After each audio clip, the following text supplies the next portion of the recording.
네, 안녕하세요. 저는 취미로 미니 스프린터 투어링 영상을 주로 올리고 있는 제시라고 합니다. 보통 사람들이 이런 말 많이 하잖아요. 어디 놀러 갔다 오면 남는 거는 사진밖에 없다. 근데 제 경험상 시간이 흐르고 그 시간을 이렇게 다시 되돌아가 봤을 때, 물론 잘 찍은 사진 하나가 이야기해 줄 수 있는 그런 스토리들도 많지만, 제 느낌에는 영상에서 보여지는 그 당시의 어떤 그 사람들의 움직임, 목소리, 그 현장에서의 어떤 분위기, 이런 걸 보면 영상에서 표현할 수 있는 게 굉장히 좀 많은 것 같습니다. 그래서 유튜브 채널을 조그맣게 제가 영상을 조금씩 올리기 시작을 했던 것도, 주변에 이제 같이 있던 사람들, 그 순간이 지나면 이제 다시 되돌아올 수 없는 그런 시간들이잖아요. 사람들 뭐 꽤 그렇게 젊은 사람도 아니다 보니까 이 뭔가 아직도 좀 젊고 에너제틱하고 그런 모습들을 좀 남겨놓고 싶다. 거기다 영상에다 또 음악도 입혀서 그런 생각으로 이제 올리기 시작을 했던 건데, 오늘 그 카메라를 켜고 이야기하고 싶었던 것들은, 이렇게 아름아름 또 지인들, 또 지인의 지인들 만나서 같이 투어링을 이렇게 하다 보면, 최근에 뭐 모르겠습니다만은 저같이 이제 미니 스프린터를 이제 영입을 하신 분들이 한두 분씩 있단 말이에요. 제가 그 경험상 미니 스프린터를 세팅을 하면서 어떤 식으로 하는 게 어떤 투어링 컨셉입니다. 뭐 저는 뭐 크라테리움 뭐 그런 것처럼 그런 뭐 스피드 레이싱을 하는 것도 아니고, 뭐 어필 대회를 나가는 것도 아니고, 하지만 투어링이라는 거를 이제 하다 보면 뭐 평지를 끝없이 달려야 될 때도 있고, 또 굉장히 고각의 어필을 올라야 될 때도 있고, 또 다운힐을 해야 될 때도 있고, 이게 또 로드 세팅하고 좀 다르다 보니까 미니 스프린터, 이 접이식 비접이식 상관없어요. 그 미니별로 그 안에서 어떤 기어비를 세팅을 할 때 주로 어떤 식으로 해야지 투어링을 올라운더로서 좀 이용을 할 때 가장 간편하고 가장 또 효율적으로 라이딩을 할 수 있느냐, 뭐 그런 내용의 영상을 한번 좀 찍어보고 싶었습니다.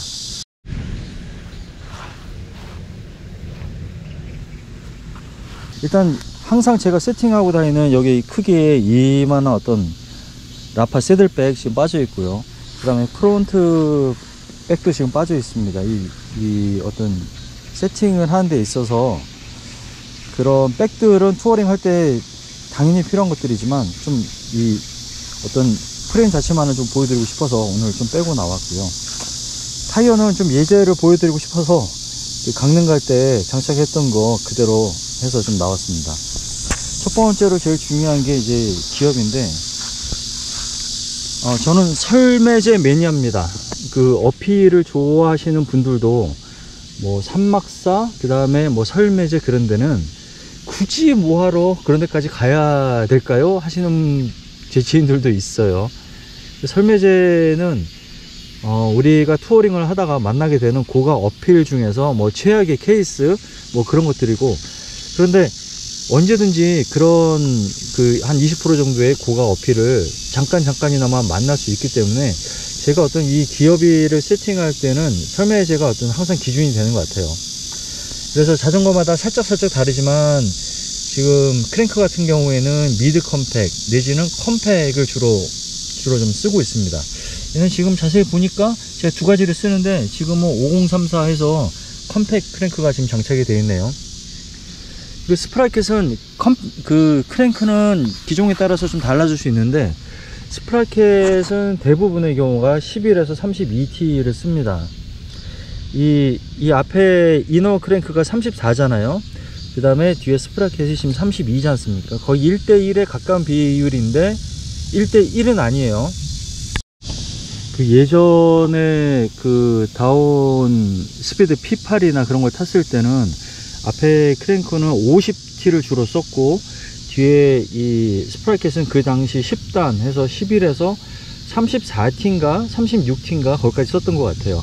왜냐면 크랭크 저 하나로 모든 기어비를 다 커버를 해야 되기 때문에, 아마 초기 때는 11에서 32를 썼던 것 같고, 그 다음에는 34, 36까지도 썼던 것 같습니다.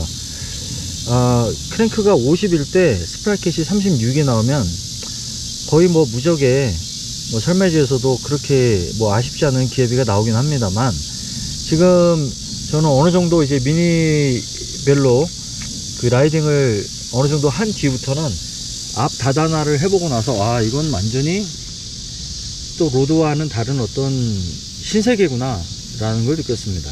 왜냐면은 저는 미니 스프린터 미니벨로에서 앞 다단화를 적극적으로 권장을 하는 편인데요, 이 똑같은 스프라켓 기어비가 있어도 앞에 체인링이 이제 두 장이게 되면은, 이 지금 컴팩이잖아요. 50에 이 11 가지고 평지 가속, 뭐 사람에 따라 다르겠습니다만은 뭐 힘만 있으면은 50 이상으로 가속이 가능하고, 물론 그게 항속은 좀 어렵긴 합니다만, 그 다음에 이너 크랭크 저 지금 34하지 않습니까? 34에 스프린트 이 스프라켓이 32 이렇게 나왔을 때는, 이 조합이면 뭐 설매제급 경사도 뭐 20% 25% 이 정도까지 올라가도 이렇게 크게 부담 없이 등판을 할 수 있는 어떤 전천후 기어비를 만들어 줍니다.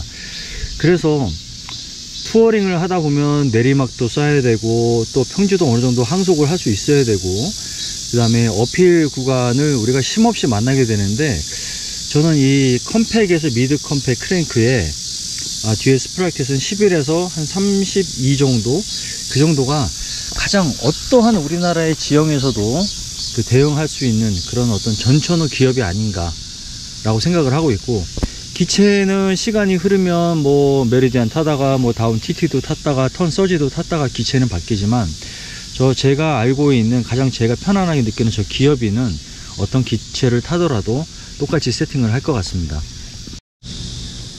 그 다혼의 접이식 프레임을 타다가 비접이식을 요즘 선호하고 주로 이제 저 미니 스프린터 저 기종을 주로 타고 있는 이유는 크게 보면 이제 딱 두 가지인데요. 첫 번째는 이 프레임 자체에서 아무래도 좀 그 접이식은 그 다운 프레임 하나로 모든 그 하중을 감당을 하잖아요. 그러다 보니까 어떤 어필할 때 댄싱을 하거나 어떤 제 나름의 하이 토크를 집어넣을 때 프레임에서 뭔가 좀 힘을 잡아먹는 듯한 그런 좀 느낌을 느껴요. 여기서 힘을 이렇게 주게 됐을 때 그 기체가 바퀴에 힘을 그대로 전달해서 딱 탄력받고 쭉쭉 이렇게 어필을 뽑아내는 느낌이 아니라, 뭔가 모르게 그 힘이 어디서 낭비되고 있다는 그런 느낌, 뭐 그런 느낌도 들고, 그 다음에 다운 프레임 같은 경우에는 제가 한 3년 정도 타면은 프레임에 굳이 이상이 없어도 접이식 그 프레임을 그냥 교체를 하고 버려버리거든요. 그런 이유는 아무래도 이 힌지 부분에서 힘을 좀 하중을 많이 받기 때문에 어떤 안전상의 문제에 있어서 한 3년 정도 타면 그 기체를 프레임을 교환을 하곤 했었습니다. 두 번째 문제는 어떤 피팅의 문제인데요. 지금 이 기체를 보면 거의 얘는 지금 작은 로드잖아요. 뭐 안장과 그 핸들바의 낙차가 한 10cm 정도, 그 정도 지금 세팅이 되어 있는데, 그 접이식 프레임 같은 경우에는 이 핸들 포스트라는 게 있기 때문에 얘 기준 높이가 있단 말이에요. 그래서 이 피팅을 이 모양으로 지금 만들어내기가 상당히 손이 많이 가고 좀 어렵습니다. 이 핸들 포스트 각도도 뭐 0도짜리가 있고 앞으로 좀 나가 있는 것도 있고 그런 부분도 있고, 최소한의 그 핸들 포스트 높이가 있기 때문에 얘를 낮출 수가 없어요. 그래서 기존에 제가 타던 다운 TT라던가 다운 스피파의 검정 프레임을 보면 최선이 이 안장 높이와 이 핸들바 높이가 비슷한 어느 그 정도의 수준이었고, 여기서 더 낮추려고 하니 이게 쉬운 문제가 아니었거든요. 그래서 그 다운동 토사장의 도움을 받아서 굉장히 무식한 방법, 여기를 그 핸들 포스트를 잘라내고 그 보면 홈이 파져 있단 말입니다. 그걸 쪼아서 이제 핸들바를 잡게 되는 구조인데, 그걸 이제 그라인더로 날려버리고 그 홈을 다시 그라인더로 만들어서 수작업으로 해서 이 어떤 휘팅에 나오게끔 마지막으로 최종적으로 만들긴 했었죠. 그거는 굉장히 손이 많이 가고 어떤 뭐 약간의 노하우가 필요한 그런 부분인데, 어떤 이런 프레임 비접이식 같은 경우에는 어떤 이런 스티어리어 튜브가 자체가 있으니까 여기서 뭐 하나를 더 빼면 핸들바를 더 낮출 수도 있고 다시 뭐 올릴 수도 있고, 그런 어떤 이 높낮이 조절이 너무 좀 자유스럽고, 그 다음에 이 안장에서 핸들바까지의 거리도 이 스템 길이 변경으로 인해서 너무나 그런 것들이 편하죠, 내 몸에 맞추기가. 그래서 그 두 가지 이유로 비접이식을 요즘에 주로 타고 있는 겁니다. 구동계 등급에 대해서는 전 턴 서지에는 이제 울테그라 쓰고 있고, 지금 이 기체에는 지금 105로 쓰고 있는데, 변속에 있어서는 뭐 약간의 힘을 줄 때 차이가 있지만 별 다른 거 못 느끼겠습니다. 물론 울테그라가 이 변속을 할 때 굉장히 좀 부드러운 면이 좀 있긴 한데, 저는 원래 뭐 손 쪽에 힘이 좀 좋은 편이라 뭐 별로 그렇게 개의치 않는, 신경 쓰일 만한 그런 정도의 차이는 아닌 것 같아요. 다만 이 브레이크는 105하고 울테그라, 그다음 듀라는 못 써봤는데, 이걸 잡아준 어떤 힘의 차이가 이 레버로 지금 전달하지 않습니까? 그 정도가 울테그라 브레이크는 자체는 105보다 훨씬 더 좋다는 걸 느끼게 됩니다. 간혹가다 미니 스프린트에서 저 기어비로 어떻게 평지 50을 낼 수 있느냐, 뭐 그런 말씀 하시는 분도 있는데, 이게 동일한 스프라켓에 그거를 확장시켜 주는 게 이제 아우터 크랭크하고 이너 크랭크잖아요. 이 기어비는 고정시켜 놓고, 그 기어비 평지 가속을 더 확장시켜 줄 수 있는 게 사실은 이 클릿이라고 저는 생각을 합니다. 이게 순간적으로 뭐 한 150 정도 내가 클릿을 싣고 케이던스를 올릴 수 있고, 뭐 한 120, 135 정도 올리는 거는 그렇게 뭐 부담스럽지 않고, 그 다음에 어필 올라갈 때 뭐 케이던스 80에서 90 정도 유지할 수 있다. 뭐 그러면 이게 보통 이제 RPM 90으로 돌리는 사람보다 이 클릿을 사실은 신어야지 뭐 120, 130 자연스럽게 돌릴 수가 있거든요. 제가 평페달로 뭐 케이던스를 올리려고 했더니, 이 클릿 쓰는 사람은 이제 이 약간 끌어올리는 어떤 그런 페달링이 약간은 습관화되어 있잖아요. 이게 습관화되어 있으니까 평페달 쓰면은 이 발이 페달에서 뜨는 경우가 있어요. 벗어난단 말이에요. 그래서 확실하게 느꼈죠. 이 클릿은 케이던스를 쓰기 위해서는 정말 필요한 어떤 아이템이구나. 저는 이 모든 것들을 저한테 맞춰서 살짝 지금 튜닝을 해 놓은 상태지만, 이 첼로 메리디앙을 사서 딱 한 가지만 튜닝할 수 있다, 뭐 할래? 저는 그냥 클릿만 할 것 같아요. 이 지금 너저분하게 보이는 이 노란색 고무줄들 진짜 보기 싫죠. 근데 이게 지금 강릉 갈 때의 그 세팅 그대로거든요. 이 지금 쿼드락이 지금 여기 설치가 되어 있는데, 제가 혹시 뭐 고프로를 만지거나 뭐 해서 일행이랑 뒤떨어지게 되거나 그럴 때, 아니면 급작스럽게 경로가 바뀔 때, 그 속도계가 해줄 수 있는 역할이, 그 속도계는 굉장히 좀 멍청한 물건이더라고요. 내비적인 측면에서 보면. 그래서 핸드폰을 잠깐이나마 거치하기 위해서 쿼드락을 여기다가 지금 넣었고, 자, 그 다음에 이 타이어도 폴딩 타이어, 그 강릉 갈 때는 중간에 빠져나갈 데가 없었기 때문에 포기할 수 없잖아요. 한번 출발은 끝까지 가야 되잖아요. 혹시나 몰라서 예비 타이어를 뭐 이런 식으로 지금 스티어리 튜브 앞에, 이 공간이 가장 페달링에 방해를 안 받고, 어차피 앞에 이제 프론트 핸들바 백을 설치를 할 거니까 뭐 에어로적인 면에서도 크게 손해보는 거 없고, 그래서 여기다가 고무밴드로 설치를 했습니다. 그 다음에 이 전조등도, 이 사실은 전조등 마운트가 여기 있긴 있는데 잠깐 쓸 거였거든요. 그래서 그냥 고무밴드 3개로 이렇게 장착을 해놨어요. 약간의 흔들림이 있지만 절대로 떨어질 일은 없고, 그 진동 이런 거 흡수 다 하고, 그래서 보기는 좀 싫지만 어떤 이런 고무줄로 세팅을 다 해놓은 겁니다. 왜냐면 영구적으로 설치해 놓을 게 아니거든요. 이거 잠깐 그때만 썼다가 그냥 빼버릴 거고, 저는 야간 주행 거의 하지 않습니다. 이거 거의 달 일 없기 때문에 잠깐 설치해놨다가 뺄 거고, 타이어 보통 한 뭐 100km, 150km, 뭐 200 언더에서는 이걸 갖고 다니는 일이 거의 없죠.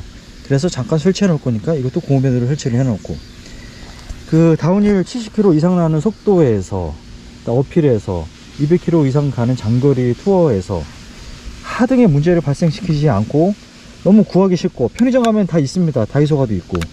그래서 저는 이 고무밴드를 모양새는 좀 그러하지만 잘 쓰고 있습니다. 네, 안장 굉장히 싼 마이죠. 3만원짜리죠. 7D. 이거를, 이 안장을 장착을 하고 뭐 동부 29개, 그 다음에 뭐 남해안 투어, 뭐 통영 다 갔다 왔었고, 얼마 전에 뭐 그 천호동에서 출발해서 강릉 다 갔다 왔었고, 전혀 문제 없고 잘 쓰고 있습니다. 뭐 이 카본 레일이 좀 약하다 뭐 그런 부분도 있는데, 저는 어차피 여기에 그 노면 단체가 조금이라도 보면 거의 엉덩이를 들고 있기 때문에 안장에 무리 자체를 좀 주지 않는 스타일이라서 그런지도 모르겠지만 잘 쓰고 있습니다.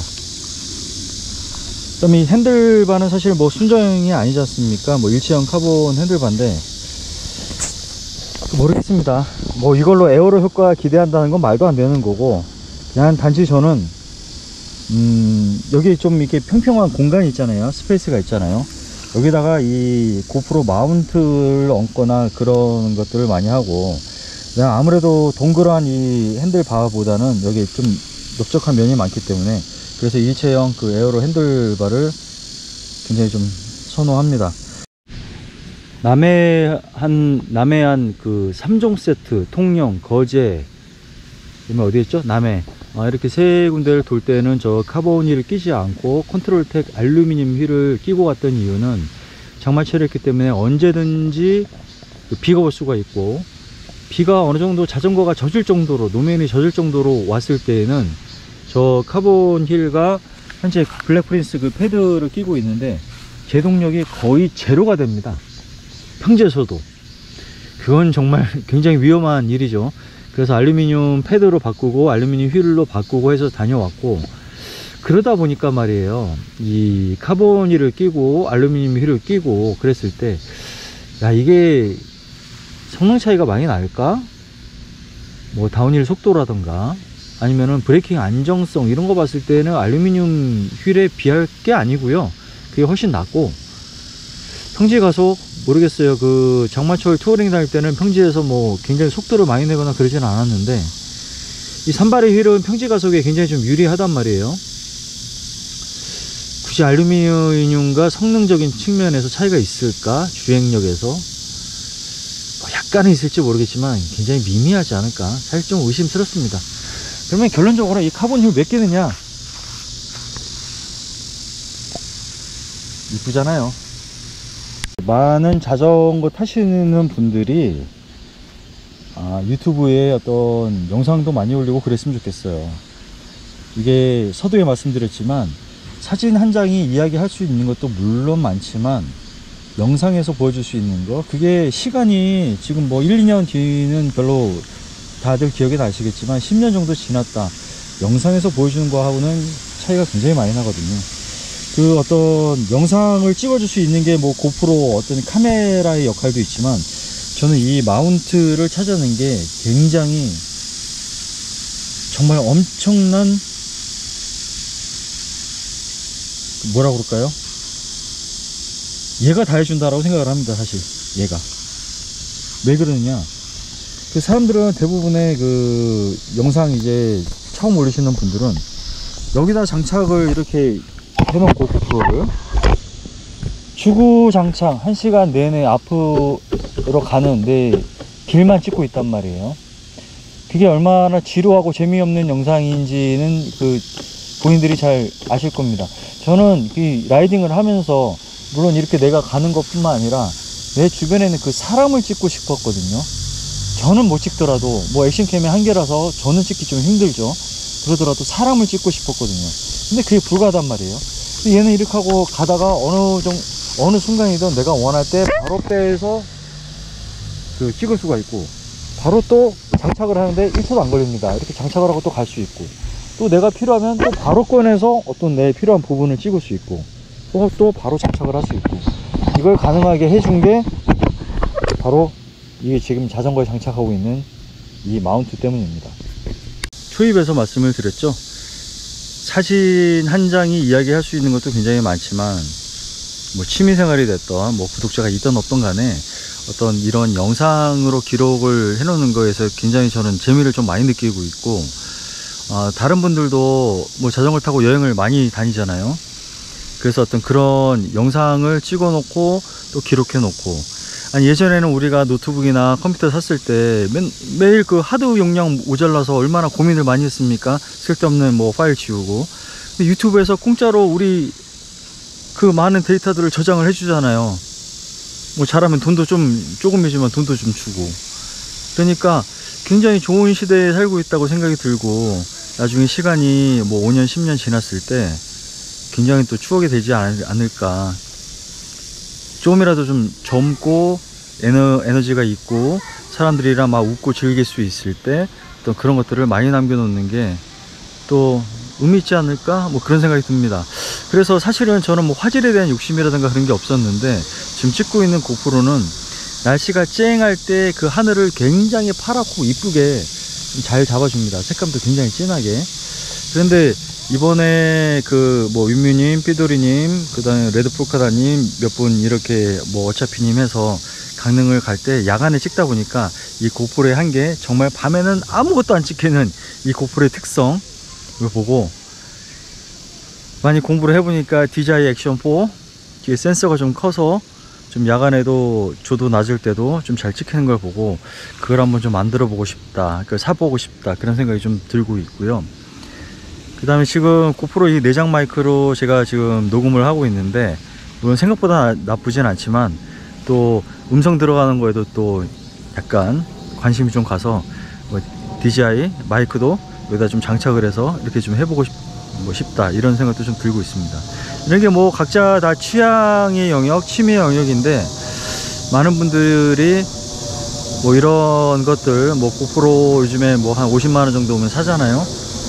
뭐 그런 것들 이용해서 각자 영상을 만들어서 자주 좀 올리고 그래 보면 저도 그런 거 보는 게 좀 즐겁고 만드시는 분들도 좀 즐겁지 않을까, 뭐 이런 생각 해봅니다. 짧게 뭐 자전거 설명 이렇게 한번 해보고, 최근에 다 죽어버린 미니 스프린터 시장에 또 이 미니 스프린터 타는 분들이 한두 분씩 이제 조금씩 늘어난다는 느낌을 받으니까 저도 좀 기분이 좋고, 그래서 영상 한번 찍어 봤습니다.